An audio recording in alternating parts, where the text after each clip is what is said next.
नमस्कार, स्वागत है आपका। आप देख रहे हैं आज तक, आपके साथ हूं मैं नेहा बातम। इस वक्त की बड़ी खबर के साथ शुरुआत करेंगे जो कि क्रूज ड्रग्स मामले से जुड़ी हुई है।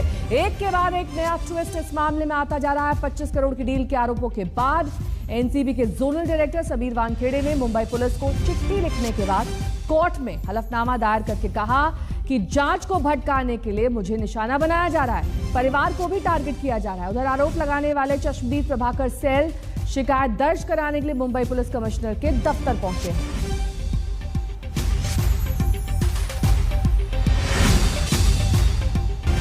चार तस्वीरें आपके सामने। कैसे पहले नवाब मलिक ने वार किया था समीर वानखेड़े पर।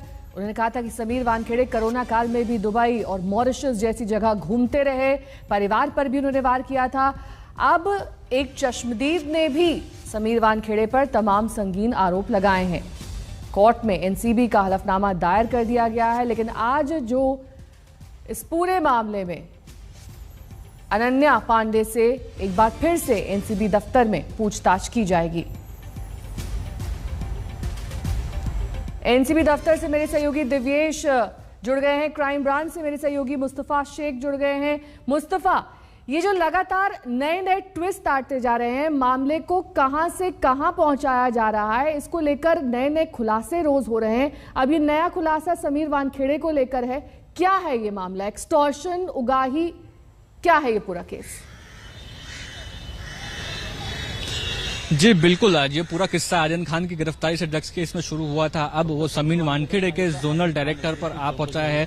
यहाँ पर आप मुंबई में देखेंगे तो काफी हैपनिंग है। एक तरफ हम क्राइम ब्रांच में जहां पर खड़े हैं, वहां पर ऊपर प्रभाकर साहिल नामक एक व्यक्ति जो कि आर्यन खान के पंचनामे में विटनेस नंबर 1 थे, वो पुलिस कमिश्नर ऑफिस पहुंचे हुए हैं शिकायत दर्ज कराने के लिए कि एक्सटॉर्शन किया गया था उस रात को, जिस रात को आर्यन खान को क्रूशेप से डिटेन किया गया था। दूसरी तरफ सेशंस कोर्ट में मौजूद है समीर वानखेड़े, विटनेस बॉक्स में खड़े हैं। कहा जा रहा है कि उनको, उनके परिवार को इस केस से, आप कह सकते हैं केस की वजह से निशाना बनाया जा रहा है और इसीलिए अदालत के सामने उन्होंने वो हलफनामा दायर किया है। अब देखना ये होगा कि ये स्टेटमेंट रिकॉर्ड करने के बाद क्या मुंबई पुलिस इस केस में एक्सटॉर्शन की कंप्लेंट रजिस्टर करती है। केपी गोसावी वो शख्स है जो बताया जा रहा है जिन्होंने शाहरुख खान के मैनेजर से पैसे की बातचीत की थी, उसके बाद कुछ तकरीबन पैसे उठाए थे। अब ये पूरा मामला सामने जब एफआईआर दर्ज होती है तो कहीं ना कहीं समीर वानखेड़े को ये डर सता रहा है कि उन्हें क्रिमिनल केस में फंसाने की कोशिश की जा रही है। इसीलिए कल रात को समीर वानखेड़े ने मुंबई पुलिस कमिश्नर को चिट्ठी लिखी है कि उनके खिलाफ कोई भी कानूनी कार्रवाई ना की जाए। लेकिन नवाब मलिक जो कि मंत्री है महाराष्ट्र में, उन्होंने भरी सभा में ये बात भी कही है कि 1 साल के अंदर समीर वानखेड़े को जेल भेजा जाएगा। तो एक तरफ से जो पूरे ड्रग केस से मामला शुरू हुआ था, अब एनसीबी के ऊपर ही कई सवाल, और उन सवालों के आप कह सकते हैं आगे जाकर के जो रिपरकशन है वो पुलिस केस, क्रिमिनल इन्वेस्टिगेशन इतनी भी हो सकती है। और कल दिल्ली भी आ रहे हैं समीर वानखेड़े, यहाँ पर किससे मुलाकात करेंगे वो, इसके बारे में कोई जानकारी? जी बिल्कुल, DG director general of narcotics control bureau है, उनको कल जो एक्सटॉर्शन का एफिडेविट प्रभाकर साहिल ने दिया था वो डीजी नारकोटिक्स सेल को दे दिया गया था। विजिलेंस का इसे मामला बताया जा रहा है क्योंकि करप्शन का केस है। एक बात समझना ये भी जरूरी है कि कई तरह के एलिगेशन जो की गई है उसमें एक तरह से पूरी तरह से सिरे से भी उस चीज को नकारा नहीं जा सकता है, क्योंकि जो आरोप लगा रहा है वो पंचनामे में विटनेस नंबर 1 है, जिसके खिलाफ आरोप लगा रहा है वो पंचनामे में विटनेस नंबर 2 है। वीडियो में केपी गोसावी जो कि वांटेड अक्यूज है, चीटिंग केस में बुक है, वो एनसीबी के ऑफिस भीतर बैठे हुए दिख रहे हैं। ऑफिस के अंदर आर्यन खान से फोन पे किसी की बात करा रहे हैं। ऐसा साहिल का कहना है कि वो एक्सटॉर्शन कॉल था। तो अब ये सारी चीजों की जो जांच है वो अब डीजी के पास दे दी गई है। डीजी आगे क्या कार्रवाई? जांच अधिकारी वीबी सिंह से बात की है मेरे सहयोगी अरविंद ओझा ने। सुनिए इस बातचीत के अंश।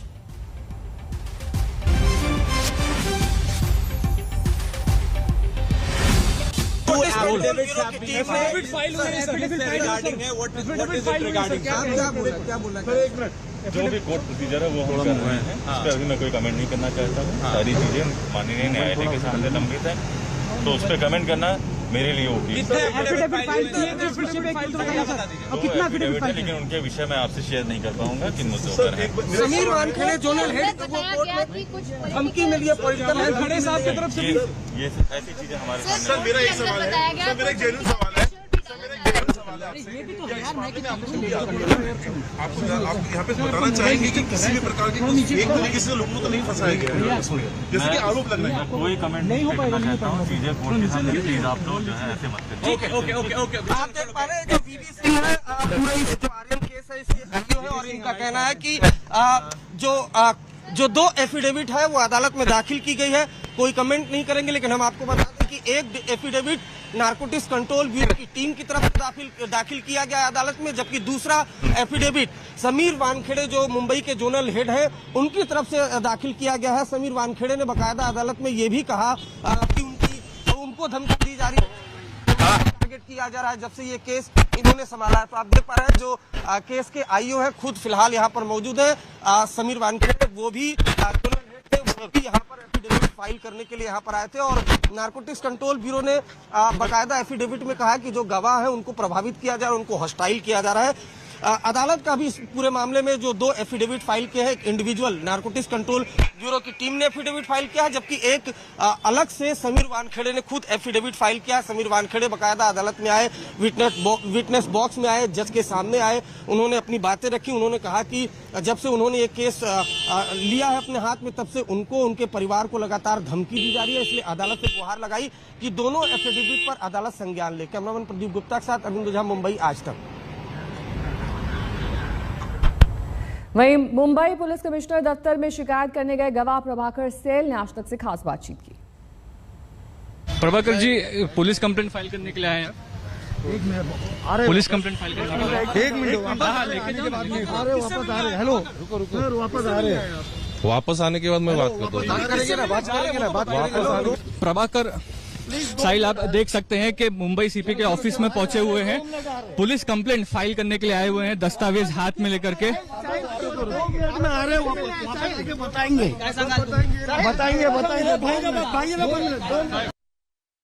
Prabhakar ji, police complaint file करने के लिए आए हैं। पुलिस कंप्लेंट फाइल करने के लिए 1 मिनट वापस आ रहे। हेलो, रुको वापस आ रहे हैं। वापस आने के बाद मैं बात करता हूँ। प्रभाकर साहिल, आप देख सकते हैं कि मुंबई सीपी के ऑफिस में पहुंचे हुए हैं, पुलिस कंप्लेंट फाइल करने के लिए आए हुए हैं, दस्तावेज हाथ में लेकर के।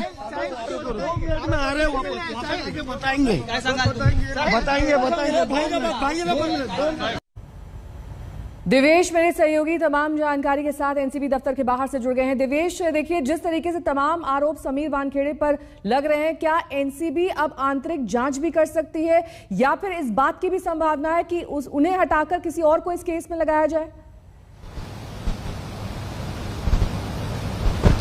जी, आपको बता दें कि जो प्रभाकर साहिल ने जब एफिडेविट फाइल की और ये एफिडेविट जब पब्लिक डोमेन में आ गई, बाहर आ गई, उसके बाद अशोक मुथा जैन जो कि डिप्यूटी डायरेक्टर जनरल हैं, उन्होंने एक स्टेटमेंट जारी किया और स्टेटमेंट में साफ तौर पर उन्होंने ये कहा है, क्योंकि इस एफिडेविट में विजिलेंस से रिलेटेड मामला है, उसमें उगाही को लेकर बातचीत हो रही है, फिरौती को लेकर बातचीत हो रही है, इसीलिए विजिलेंस से जुड़ा मामला है, इसीलिए इस मामले को डीजी को, जो डायरेक्टर जनरल है नारकोटिक्स कंट्रोल ब्यूरो के, उन्हें इस बारे में बताया गया है।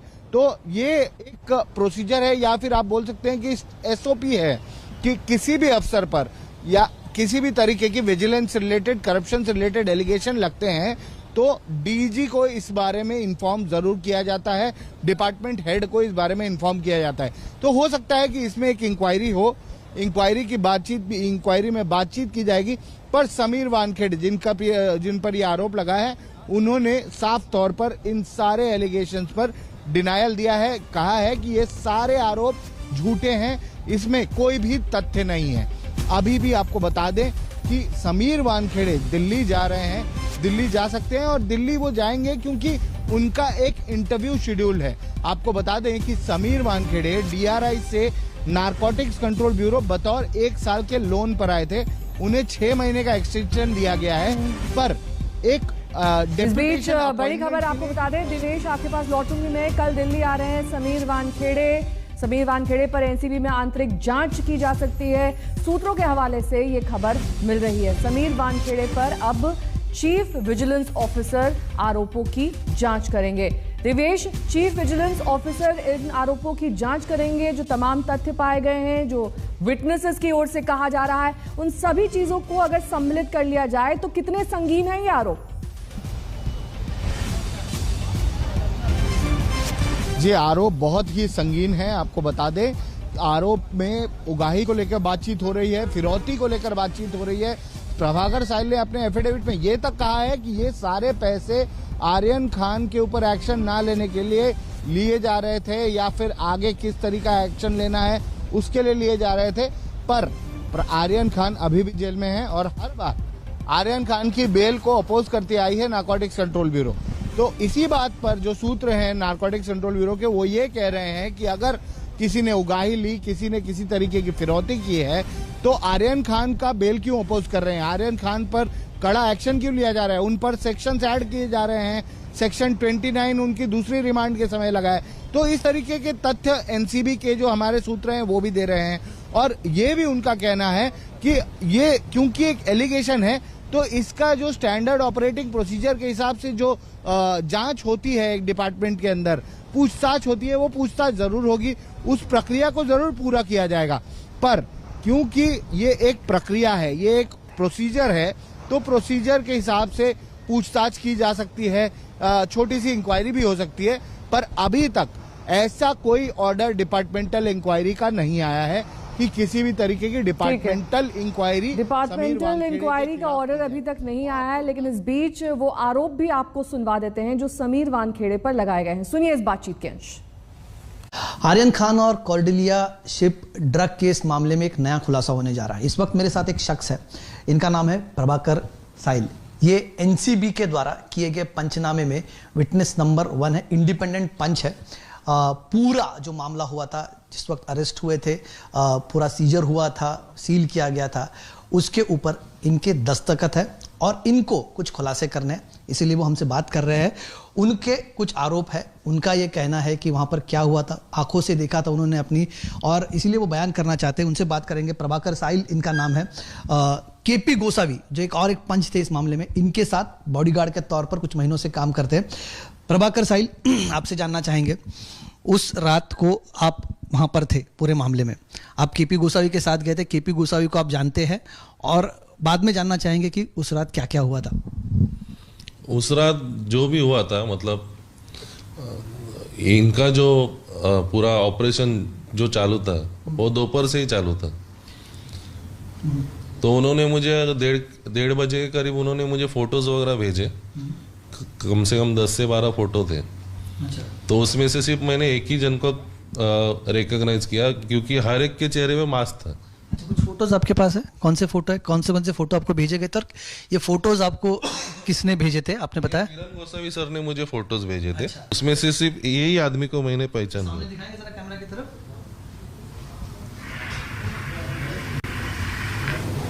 इसे प्ले करेंगे हम। ये कौन शख्स है, आपको पता है कौन थे? नहीं सर, मुझे कुछ भी नहीं पता। आपने इनको पहचाना? और कोई लोग आए थे वहां पर, आपने आर्यन खान को जाते हुए देखा था? आर्यन खान को देखा था जाते हुए, लेकिन वो बस में नहीं गए, वो एज अ वीआईपी करके आए थे शायद, क्योंकि उनको लेने के लिए उनके क्रूज की जो 4 व्हीलर थी, इनोवाज वगैरह, उसमें से वो चले गए थे। वॉक इन करते करते मैं एनसीबी ऑफिस के नीचे जाके खड़ा हो गया सामने। फिर अराउंड मुझे 1:45 के करीब मुझे ऊपर बुलाया रात को। रात को 1:45 बजे आपको एनसीबी ऑफिस के अंदर बुलाया? और किरण गोसावी सर ने फोन किया कि तू ऊपर आ जा, पंचनामे पे साइन करने करके। अच्छा, आपने पंचनामे पे साइन किया? पंचनामे पे मैं साइन करते वक्त है ना, वहां पर सालेकर करके एक ऑफिसर थे एनसीबी के। सालेकर तो उन्होंने मुझे पेपर्स दिया, बोलते इस पे साइन कर। मतलब सर ब्लैंक है ये पूरा। अच्छा। वहां से वानखेड़े साहब आ गए। मतलब समीर वानखेड़े? हाँ। उन्होंने मुझे बोला, अरे साइन कर रहे काय ना होत, मतलब सर ब्लैंक है। तो सालेकर साहब बोले, अरे कर काय ना होत करूँ। एक मिनट, आप ये बात कह रहे हैं कि आपने एज अ पंच जो साइन किया था वहां पर, आपने ब्लैंक पेपर पर साइन किया था? हाँ। कम से कम 9 से 10 पेपर पे मैंने साइन किया था। ब्लैंक सब ब्लैंक थे। वहाँ पे कुछ लिखा नहीं था कि क्या माल बरामद किया गया है? कुछ भी नहीं लिखा था। अच्छा, फिर क्या हो गया उसके बाद में? उसके बाद में उन्होंने जो सालेकर थे एनसीबी अधिकारी, उन्होंने मेरे पास आधार कार्ड मांगा। तो मैंने बोला, एक काम करो, आप अपना नंबर दो, मैं आपको व्हाट्सअप करता हूँ सॉफ्ट कॉपी। तो उनका मैंने नंबर लिया और उनको मैंने व्हाट्सअप किया। वो चाहिए तो मैं दिखा सकता हूँ आपको। रुकना होगा यहाँ छोटे से ब्रेक के लिए। फौरन होंगे हाजिर कुछ और खबरों के साथ। देखते रहिए आज तक। सबूतों के आधार पर समीर वानखेड़े, जो कि जोनल डायरेक्टर हैं, उनके खिलाफ आंतरिक जांच की जा रही है। दिल्ली एनसीबी हेडक्वार्टर में समीर को लेकर चर्चा है। कल दिल्ली पहुंचेंगे zonal director Sameer Wankhede. Chief vigilance officer in आरोपों की जांच कर रहे हैं। एनसीबी के डीडीजी एनआर ज्ञानेश्वर सिंह ये जांच कर रहे हैं और ये जांच दरअसल इसलिए की जा रही है क्योंकि तमाम आरोप अब समीर वानखेड़े पर लग रहे हैं। वक्त एक छोटे से ब्रेक का हौसला है, बने रहिए हमारे साथ, देखते रहिए आज तक।